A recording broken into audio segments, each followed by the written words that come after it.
Water evaporation is a spontaneous process where liquid water turns into vapor. Then what about condensed droplets of water on glass windows during winter seasons? Condensation of water vapor is also a spontaneous process. But unlike the evaporation where entropy is increasing, here entropy is decreasing.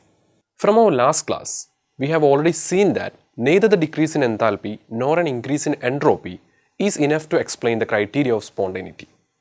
For most of the chemical reactions, there are changes in both enthalpy and entropy. In this class, we will see about a new term which can be used to explain the spontaneity of a reaction. This new thermodynamic function is called Gibbs energy or Gibbs function G. This is given by the equation Gibbs energy change G is equal to H minus Ts, where T is the temperature and S is the entropy. The change in Gibbs free energy delta G is equal to delta H minus T delta S minus S delta T all of the system. However, for a reaction at constant temperature, delta T is equal to 0. Then we can rewrite the equation as delta G is equal to delta H minus T delta S. For simplicity, we can drop the subscript system and the equation is written as delta G is equal to delta H minus T delta S. Now, let us see how Gibbs energy change is related to the spontaneity of the reaction. We already know from our previous discussion that total entropy of the system is the sum of entropy of the system and the surroundings. If the system is in thermal equilibrium with the surrounding, then the temperature of the surrounding is same as that of the system. Also, increase in enthalpy of the surrounding is equal to the decrease in enthalpy of the system. Therefore, entropy of the surrounding is equal to minus of enthalpy of the system divided by T. Substituting in the equation for entropy and rearranging, we will get T delta S total is equal to minus delta H system plus T delta S system. Now, for a spontaneous reaction, total entropy is greater than 0.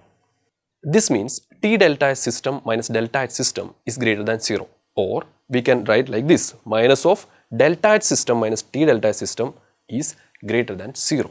By rearranging, we will see that minus delta G greater than 0 or delta G is equal to delta H minus T delta S less than 0. Delta H system is the enthalpy change of a reaction. T delta S system is the energy change which is not available to do useful work. So, delta G is the net energy change available to do useful work and is thus a measure of the free energy. For this reason, it is also known as the free energy of the reaction. A reaction is said to be spontaneous when the Gibbs energy change is negative, as you can see delta G less than 0, and non-spontaneous when the Gibbs energy change is positive. Now we will see how the temperature affects the spontaneity of the reaction. Generally, when enthalpy is negative and entropy is positive, the reaction is spontaneous at all temperatures. But when both enthalpy and entropy are negative, the reaction is spontaneous at low temperature only. And as the temperature increases, the reaction becomes non-spontaneous. When both enthalpy and entropy are positive, the reaction becomes spontaneous at high temperatures and non-spontaneous at low temperatures. But when enthalpy is positive, that is endothermic reactions, and entropy is negative, the reaction is non-spontaneous at all temperatures. We have seen that how a knowledge of the sign and magnitude of the free energy change of a chemical reaction allows us to predict the spontaneity and the useful work that could be extracted from it. So far, we have considered free energy changes in irreversible reactions. Let us now examine the free energy changes in reversible reactions. In thermodynamics, the term reversible means that is a special way of carrying out a process such that system is at all times is in perfect equilibrium with its surroundings. Similarly, let us have a look at the reversible chemical reactions. A reversible chemical reaction means the reaction can take place in both directions, that means forward as well as the backward direction simultaneously, so that a dynamic equilibrium is set up. This means that the reactions in both the directions should proceed with a decrease in free energy, which seems impossible. The equilibrium state is only possible if the free energy of the system is minimum. Otherwise, the system would spontaneously change to whichever state where the energy is getting decreased. Therefore, for a reversible chemical reaction is said to be in an equilibrium state, the Gibbs energy change for a chemical reaction should be 0. Now we will discuss how the Gibbs energy is related to the equilibrium constant. When all the reactants and products are in standard state, the Gibbs energy state at that state is called delta Rg0. The relationship between Gibbs energy, standard Gibbs energy and equilibrium constant can be written as delta Rg is equal to delta Rg0 plus RT ln K.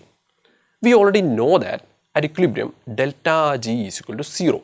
Then we can rewrite the equation as 0 is equal to delta Rg0 plus RT ln K. From this, the Gibbs energy at standard state, that is delta Rg0, can be equated as delta Rg0 is equal to minus RT ln K.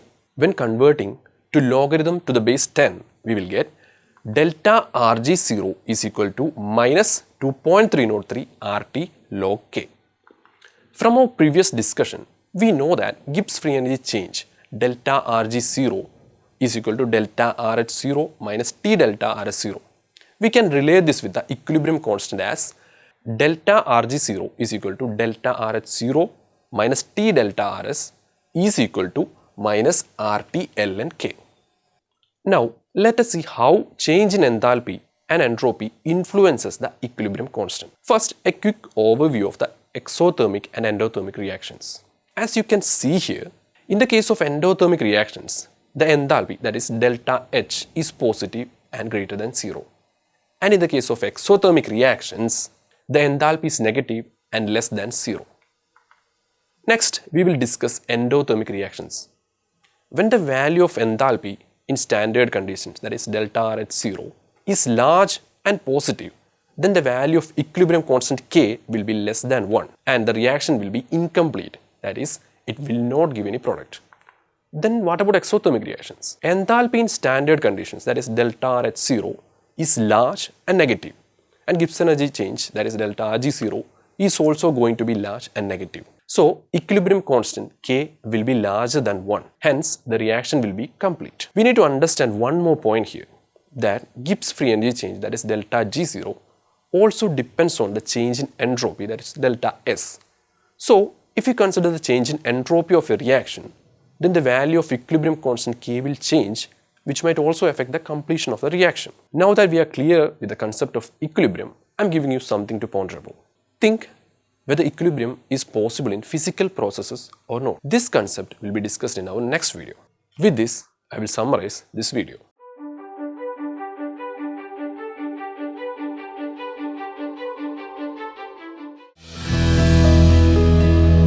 Manorama Horizon. Learning made simple.